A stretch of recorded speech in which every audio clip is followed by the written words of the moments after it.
पिछले 2-4 हफ्तों में इनकी कई सारी रील्स आपकी फीड में आई होंगी। अलंकार मिश्रा का क्या है? अलंकार मिश्रा तो फिलोसोफर आदमी है, पीछे वर्ल्ड मैप टांग के धुआं उड़ाते हुए सिंगल टेक में ऐसी बात बोल जाएगा कि आप सोच में पड़ जाओगे कि आदमी बोल क्या गया। फिर रिसेंटली ये वाली रील भी पूरे इंटरनेट पे खूब वायरल हुई थी। विजय कुमार की सोनभद्र से विंबलडन तक पहुंचने की जो कहानी है वो लोगों को इतनी इंस्पायरिंग लगी कि लोग डे 1 वर्सेस 1 डे वाले मीम शेयर करके सेलिब्रेट कर रहे थे। और ऐसा कोई एक दो क्रिएटर नहीं है। पुजारिनी प्रधान के बारे में आपको पता होगा, लाइफ ऑफ पूजा करके इंस्टाग्राम हैंडल है। फेमिनिज्म, बुक्स, वर्ड सिनेमा के बारे में अपने गांव के घर में बैठ के सिंपल कपड़ों में ऐसे पर्सपेक्टिव रख देती हैं जो आपको कहीं और नहीं मिलेंगे। ऐसे ही तार्किक जगत एक और कंटेंट क्रिएटर है, गांव से आती हैं, सोशल इश्यूज पर बहुत ही इंटरेस्टिंग कमेंट्री करती हैं और ये कहती हैं कि समाज को तार्किक बनाने के लिए ये अपने हिस्से की जिम्मेदारी निभा रही हैं। ऐसे भी और भी बहुत सारे क्रिएटर्स हैं जिनको आजकल हम लोग खूब देख रहे हैं। कंटेंट क्रिएटर्स की एक पूरी नई जनरेशन आ गई है जो किसी फैंसी स्टूडियो से नहीं, सीधा गांव देहात से निकल रही है और इंटरनेट इन पे पूरी तरह से फिदा है। मिलियंस में व्यूज आ रहे हैं, फॉलोअर्स रातों रात बढ़े जा रहे हैं। लोग इनकी क्लिप शेयर करके कह रहे हैं कि यार असली कंटेंट तो ये है। लेकिन साथ ही एक दूसरा ग्रुप भी है जो कह रहा है कि आप अलंकार मिश्रा को इसलिए नहीं देख रहे कि उनकी बातों में गहराई है, आप उनको इसलिए देख रहे हो क्योंकि आपको लगता है कि यार गांव देहात में रहने वाला ऐसा दिखने वाला आदमी लुई हैमिल्टन से लेकर किम कार्दाशियन पे बात कैसे कर सकता है? Who's that random dude in the jungle who is talking about Lewis Hamilton and doing analysis? Is that not AI? It feels like AI to me. Shift from sitting and smoking BD to now having full-on opinions about Lewis Hamilton and Kim Kardashian. ये सब बस एक poverty pop है और इनके content के जरिए बस गरीबी को रोमांटिसाइज किया जा रहा है। इनमें से कुछ लोग इंडस्ट्री इम्प्लांट हैं जिनको पीछे से कोई एजेंसी चला रही है। ऐसे में आखिर कौन सच बोल रहा है? क्या ये लोग जेन्युइनली अच्छा कंटेंट बना रहे हैं या हम सिर्फ नोवेल्टी पे रिएक्ट कर रहे हैं? और उससे भी बड़ा सवाल ये है, क्या ये इंटरनेट का बस एक फेज है जो कुछ महीनों में फिजल आउट हो जाएगा या हमारा इंटरनेट कल्चर सच में बदलने जा रहा है? इसीलिए आज की वीडियो में जरा इसी को थोड़ा डिकोड करते हैं। आइए देखते हैं। जब भी आप इन क्रिएटर्स की वीडियो देखते हो आपको हमेशा 2-4 चीजें बड़ी कॉमन मिलेंगी। ये लोग जब कुछ बोलते हैं तो इनकी बातें किसी बुक या कोर्स से नहीं आ रही होती, ये अपनी समझ और अपने पर्सनल एक्सपीरियंस से आ रही होती हैं। जब लाइफ ऑफ पूजा पैट्रियार्की या किसी सोशल इशू पे बात करती हैं, जैसे आप ये वाली रील देखो। 2 months ago I saw a post where someone called me rickshawalar boo and kajirmasi to insult me. After that, everywhere I go, I think about this and wonder how can a grown person think that calling someone kajirmasi is an insult? How does their mind work? अब ये किसी fancy seminar पे पेला हुआ bookish ज्ञान नहीं है। यहाँ उस महिला की बात हो रही है जो खुद एक गांव में रहकर घर संभाल के बच्चे पाल के ये सब कुछ हर दिन जीती है। वैसे इस रील में आपने एक और चीज नोटिस की होगी, पीछे से गाय की आवाज आ रही है। अक्सर इनकी रील में इसी तरह की चीजें होती रहती हैं। इन्हें पॉलिश दिखना या किसी बड़े क्रिएटर को कॉपी करने का कोई प्रेशर नहीं है और ना ही ये लोग उसकी कभी कोशिश करते हैं। अलंकार मिश्रा की लगभग हर एक रील में सेम लाइन से शुरुआत होती है। ना इनको ट्रेंडिंग हुक का पता है, ना इनको वायरल फॉर्मूला चाहिए, जो है जैसे हैं वैसे ही कैमरे के सामने आ जाते हैं। जैसे ये वाला देखो। आजादी का क्या है कि आप लोग अपना अपना देख लो भाई, मैं तो स्वच्छंद हूँ बल्कि उच्चृंखल हूँ।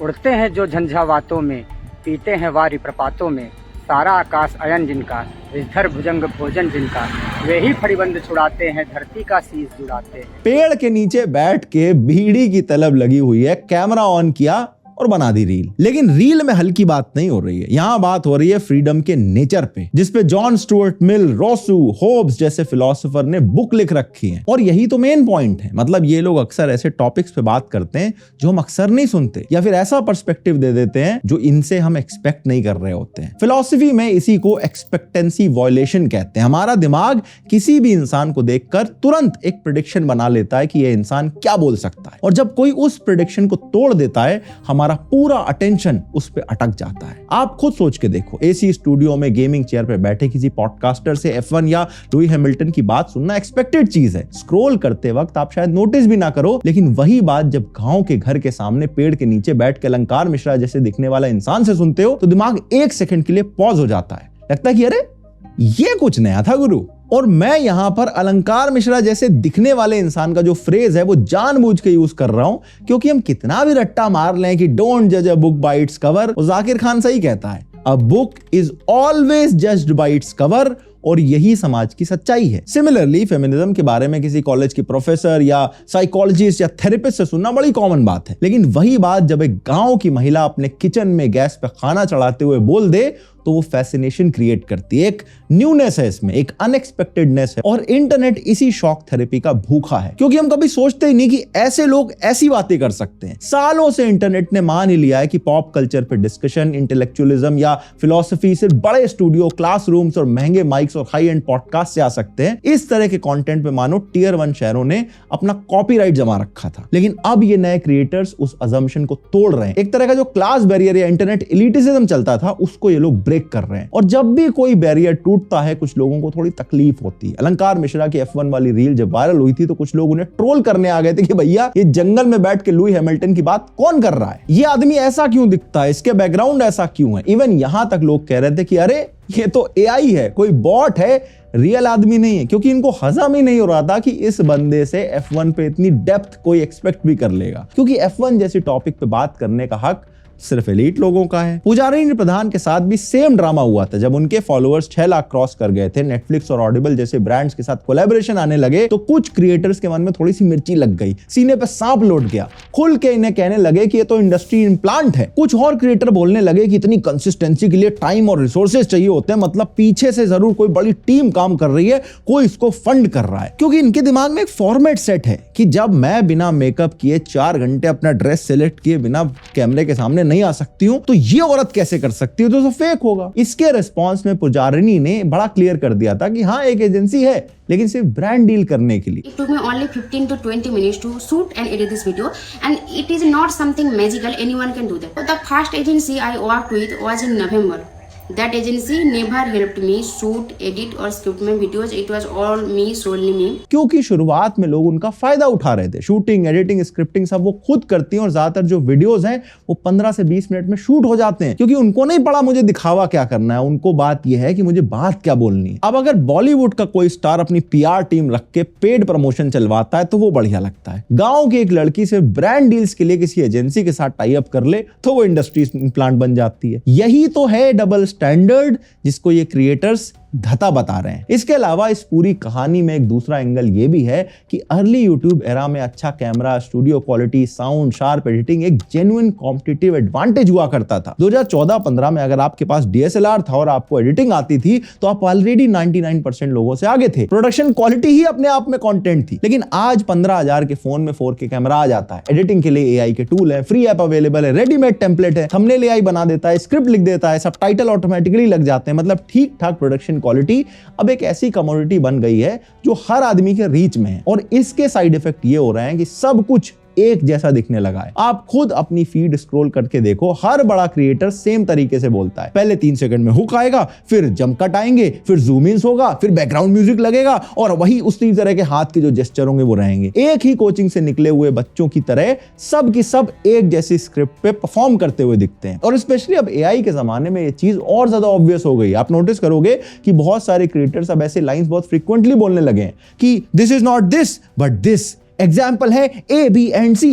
3 तरह के पैटर्न में लोग बात करते हैं, जैसे ChatGPT लिखता है। और इसीलिए सोशल मीडिया का कंटेंट अब कंटेंट कम और परफॉर्मेंस ज्यादा लगता है। मैं खुद इसी क्रिएटर कम्युनिटी का हिस्सा हूं, इसीलिए अंदर की बात मैं आपको खुल के बता सकता हूं। आज एक वीडियो के पीछे कितना ऑप्टिमाइजेशन चलता है कि आप इमेजिन भी नहीं कर सकते। थंबनेल और टाइटल के 3 वर्जन टेस्ट होते हैं। टाइटल में कौन सा वर्ड क्लिक करेगा उस पर रिसर्च होती है। पहले 5 सेकंड में कितने कट्स होने चाहिए इसके ट्यूटोरियल बिकते हैं। रिटेंशन ग्राफ देख देख के लोग अपनी पर्सनैलिटी तक बदल डालते हैं, और ऑडियंस को अब ये सब महसूस होने लगा है। लोग ऑप्टिमाइजेशन से थक चुके हैं। हर वीडियो में कोई चीज बेचने की, ऑडियंस को रिटेन करने की या मैनिपुलेट करने की जो डेस्परेशन दिखती है ना, उसमें कंटेंट से ऑथेंटिसिटी निकल के दूर भाग जाती है। अब इस सब के सामने आप इन क्रिएटर्स को देखो, ज्यादातर वीडियो सिंगल टेक में होते हैं। ना कोई एस्थेटिक सा बैकग्राउंड रहता है, ना कोई लाइटिंग का सेटअप रहता है, ना कोई जंप कट लगते हैं, ना सिनेमैटिक वाला कोई फील आता है। पीछे से गाय भैंस की आवाज आती है, बैकग्राउंड में प्लास्टर घिसे हुए दीवार दिख रही होती है, कभी कभी चलते वीडियो में पीछे से घर वाले की आवाज आ जाती है या फिर कोई बुला लेता है। ये लोग परफॉर्म करते नहीं दिखते, ये बस अपनी बात रख रहे हैं। और यही जो इम्परफेक्शन है ना, वो ऑथेंटिसिटी का प्रूफ बन जाती है। जो चीजें स्क्रिप्टेड नहीं लगती हैं उस पे लोगों को भरोसा और जल्दी होता है। तो बेसिकली पिछले 10 सालों में स्कार्सिटी शिफ्ट हो गई है। पहले गुड प्रोडक्शन बहुत रेयर थी तो उसकी वैल्यू थी, आज गुड प्रोडक्शन हर जगह हो गई है, इसलिए ओरिजिनल पर्सपेक्टिव बड़े रेयर हो गए। जो एक्सपीरियंस आपने अपनी जिंदगी में जिया है, आपका जो यूनिक नॉलेज है, आपकी जो नेचुरल केयर फ्री डिलीवरी है, आपके जो ओरिजिनल थॉट्स हैं, यही आज की असली करेंसी है और ये जो नए वाले क्रिएटर हैं वो इसी को शोकेस कर रहे हैं। ऐसे में एक आखिरी सवाल ये आ जाता है कि क्या अब सच में हमारा इंटरनेट कल्चर बदल रहा है या फिर ये सब एक फेज है जो धीरे धीरे फिजल आउट हो जाएगा और इंटरनेट वापस से एलीट लोगों के कब्जे में चला जाएगा। देखो, मुझे ऐसा लगता है कि इंटरनेट साइकिल्स कोई नई चीज नहीं है। एक जमाना था जब ब्लॉगिंग सब कुछ हुआ करती थी, लोग अपने ब्लॉग बनाते थे। फिर DSLR सिनेमा एरा आया तो हर आदमी वीडियो शॉर्ट फिल्म जैसे बनाने लगा। फिर डेली व्लॉग्स आने लग गए और फिर हर बंदा सुबह उठ के hello guys, good morning guys, today I am here guys ये करने लगा। फिर अभी कुछ दिन पहले सबको पॉडकास्टर बनना था तो लोगों ने 2 कुर्सी और माइक लगा के दुनिया भर की हर चीजों पे अपना ज्ञान फैला डाला।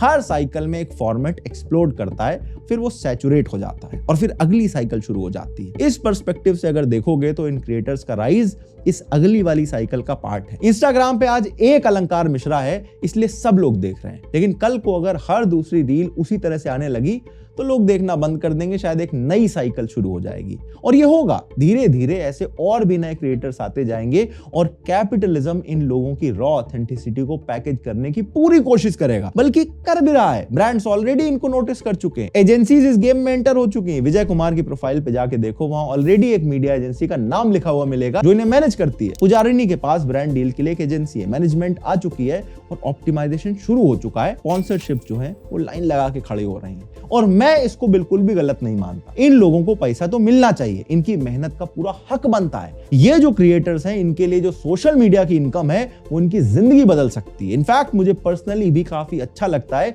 जब मैं ऐसे क्रिएटर्स को अलग अलग ब्रांड्स के साथ काम करते हुए देखता हूं। दिक्कत पैसे में नहीं है, दिक्कत उस मशीनरी में है जो पैसे के साथ आती है। क्योंकि इससे होता क्या है ना कि जिस वजह से लोग इनसे रिलेट करते थे या उनका कंटेंट देखते थे, वही चीज धीरे धीरे गायब होने लगती है और जिस दिन इनकी ऑथेंटिसिटी मैन्युफैक्चर्ड लगने लगी उस दिन इनकी पूरी अपील खत्म हो जाएगी। इसलिए इनमें से कुछ क्रिएटर्स तो इस ट्रांजिशन को सर्वाइव कर लेंगे, अपनी असली आवाज को बचा के रख पाएंगे, जैसे पुजारिनी प्रधान ने किया है। लेकिन कुछ क्रिएटर उसी मशीनरी का हिस्सा बन जाएंगे जिसके ऑल्टरनेटिव के तौर पे ये वायरल हुए थे। और ये मैं ऐसे नहीं कह रहा हूं, डॉली चाय वाला, पुनीत सुपरस्टार, बाबा का ढाबा, इन सब के साथ ये साइकिल रिपीट हो चुकी है। लेकिन ओवरऑल देखो तो जो हो रहा है इंटरनेट के लिए बहुत अच्छा है। इसे कहते हैं इंटरनेट का डेमोक्रेटाइजेशन और ये होना ही चाहिए। इसका एक वर्जन हम टिकटॉक में भी देख चुके हैं, मगर जब टिकटॉक में चीजें हो रही थी तो वहां पर गांव से आने वाले लोग वही कर रहे थे जो लोग उनसे एक्सपेक्ट करते थे, तो उसको क्रिंज बोल के लोगों ने इग्नोर कर दिया, नेग्लेक्ट कर दिया। लेकिन जब अब इंस्टाग्राम पर अलंकार मिश्रा और पुजारिनी प्रधान जैसे क्रिएटर्स आ रहे हैं तो ये वो कर रहे हैं जो लोग इनसे एक्सपेक्ट नहीं करते थे। तो अब दिक्कत एलीट लोगों की ये हो गई है कि साला इसको तो हम क्रिंज भी नहीं बोल सकते, तो बढ़िया बातें कर रहा है, मेरे से अच्छी बातें कर रहा है, मेरे से कम टाइम में रील बना दे रहा है, तो मैं इसे कैसे प्रूव करूं कि ये बंदा इंडस्ट्री इम्प्लांट है, ये रियल हो ही नहीं सकता। मतलब इनका दिमाग फट चुका है कि ये सब कुछ कैसे हो जा रहा है और मेरे हाथ से जो बागडोर थी कहीं खिसकती तो नहीं जा रही है। और ये जो डर है ये देख के मुझे बहुत अच्छा लगता है, क्योंकि भारत कभी भी सिर्फ मेट्रो सिटीज की कहानी नहीं थी। 140 करोड़ लोगों के देश में हर गांव में, हर गली में, हर किचन में एक कहानी बैठी थी, बस अब जाके उसको इंटरनेट पे फटने का मौका मिला है। अगर ये वाला वीडियो आपको अच्छा लगा तो अगला वीडियो आपको और अच्छा लगेगा। स्क्रीन पे लगा दिया है, क्लिक करो और अभी देख डालो।